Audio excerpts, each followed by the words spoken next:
নমস্কার দর্শকবৃন্দ। তো রাজ্য সরকারের তরফ থেকে যে ডিএ মামলা করা হয়েছিল সুপ্রিম কোর্টে, তো সেখানে কিন্তু বিচারপতি কিন্তু রাজ্য সরকারের যে গল্প এবং মিথ্যে কথা বলে যে ডিএ দিচ্ছে না এবং রাজ্য কোষে যে শূন্যতা তারা দেখেছে, তা কিন্তু তার বিচারপতি মহাশয় কিন্তু তা শুনেননি এবং কর্ণপাত করেনি। তাদের কিন্তু প্রমাণ সহকারে পরবর্তী শুনানিতে প্রত্যেকটি বিষয় কিন্তু জানাতে বলা হয়েছে।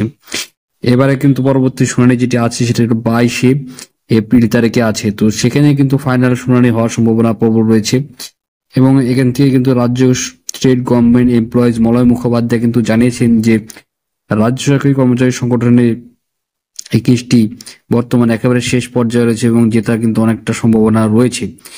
তো সেক্ষেত্রে কিন্তু যে আইনজীবী রয়েছে বিকাশ রঞ্জন ভট্টাচার্য এবং ফিরদৌস সামি মহাশয় কিন্তু তারা আশাবাদী যে পরবর্তী শুনানিতে কিন্তু রফা দফা হয়ে যাবে এবং সেখান থেকে কিন্তু রাজ্য সরকারি কর্মচারীরা তাদের ন্যায্য বকেয়া ডিএটি কিন্তু অবশ্যই পেয়ে যাবেন। তো সেদিকে কি পরবর্তী নজর থাকবে যে 22শে এপ্রিল সুপ্রিম কোর্টে যে পরবর্তী শুনানি রয়েছে 22শে এপ্রিল 2025। তো সমস্ত রাজ্য সরকারি কর্মচারীদের কিন্তু একটা সুদিন কিন্তু সেদিন আসতে চলেছে। তো আশা করছি আজকে ভিডিও আপনাদের ভালো লাগছে, লাইক করবেন, আমাদের মধ্যে শেয়ার করবেন, শেয়ার চলে সাবস্ক্রাইব করে পাশের ভিডিওটা অবশ্যই। জয় হিন্দ, বন্দে মাতরম। ধন্যবাদ দেখার জন্য।